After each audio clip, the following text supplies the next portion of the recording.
Hello, everyone. I'm Professor Geek. Welcome back to the channel. And so I'm going to share a screen. We left off last time with the art analysis, looking at Mauricio Abril. And I was just saying he's a great guy. He's somebody who he was the first guest we ever had on Iconicast, my old podcast, and is super gracious, really cool guy. And this man understands the iconic Superman. Absolutely. He did this amazing video, animated video with his art called Smallville Man, which really was a strong argument for Jonathan Kent. It's brilliant. It's beautiful. On another pre-show like this, maybe I'll show you the link and we'll watch it together because that would be great. But here's one of his Superman pieces. We were looking at primarily his Batman stuff last time, and then we ended with the World's Finest image that he did. But here's one of his Superman pieces. And what I love about this piece, first of all, you guys can all see the compositional triangle by now, I'm sure. You can see it, starts at his head there. And you even see some of the lines from I think that's like, it's the sun shining out behind him, but you actually get the triangle, coming down. And he's at the center there. Now, obviously, he's saving these children. We don't know what's happened here. They're underneath something. He's lifting up some piece of debris, yet they're also tied up. So we don't know what the context of what's going on here, but this is all important. I like the fact that Superman is silhouetted so much because of the sun behind him. And I think Abril is making a statement about Superman that's pretty key here. We don't see his face. We see the little light where his nose would be, but we don't see his face.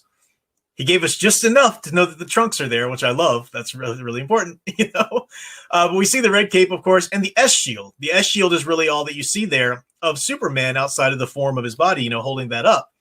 And that's what's important about Superman. And it's that classic Christopher Reeve S that you can see there. It's classic S. This is the S for Superman, S for being saved. He's there to rescue you. When Superman shows up, it's going to be okay.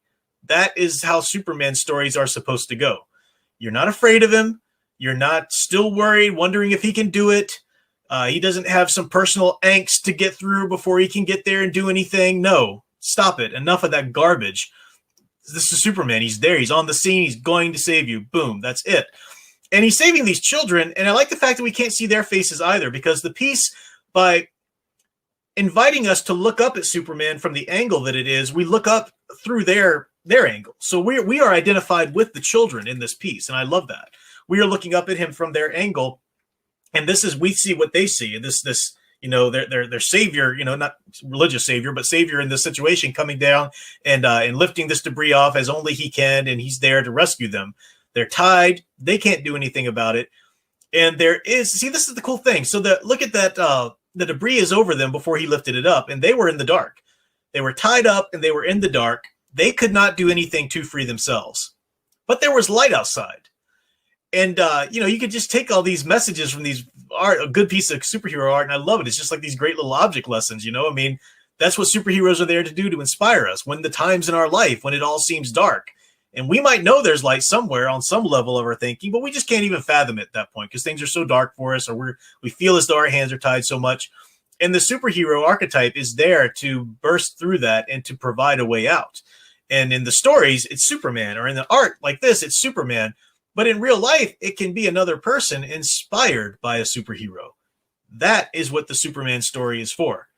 He's not there to be relatable and to see his angst and his loneliness and his boo-hoo, Zack Snyder, blah, blah, blah. No, he's there to inspire you to greatness. As Jor-El says, right? They can be a great people, Kal-El. They wish to be. And for this reason, I've sent you my only son. Your leadership will inspire them to greatness. That's what the character is supposed to do for us. Absolutely. So I love that. I love that piece. Got a couple minutes here. Let me see if I want to delve in. This was cool. We'll stop with this one. There's another one I had too, but we'll look at this one.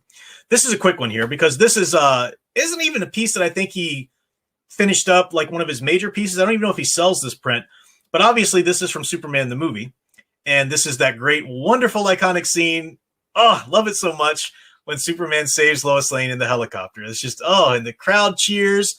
They're happy. They feel safe that a hero's on the scene, and everybody's marveling at what he can do. And there's that great line here in which the scene is right a part of, where he says, "Easy, miss, I've got you." And she says, "You got me. Who's got you?" And I love that you got the triangle there moving down from his gaze to hers. and he's got his arm up. So his arm up is holding the helicopter, as we know from seeing the movie. But he's not looking at the work. He's looking at her. She's still terrified, but we know she's safe. She's safe. She's in Superman's arms. There's no safer place to be, right? So he's gazing at her. Now you can look at this a couple different ways. I mean, they are, of course, a romantic relationship there, so you know that he's got feelings for her at this point. So it could be that he's gazing on a beloved. It can be that kind of art, but you could also take it into the guise of or the aspect of he's looking at the person that he's helping. The work doesn't matter. The bit of self-sacrifice that you need to do to help somebody, that doesn't matter if you keep your eyes focused on the person you're trying to help. Because let's face it, some people need help that really is, I mean, if you look at it like that, it can be quite a burden. I mean, there are people in the world who need a lot of self-sacrifice from somebody in order to be able to help them in all kinds of situations, not just in third world countries. I mean, right here, right in your backyard, there are people that like that. And you wonder, sometimes you might wonder, how can people consistently show up and keep doing something like that? Oh, these people they're so saintly, and how could they ever do that? Well, there's no divide. They're not like capable of something that you're not.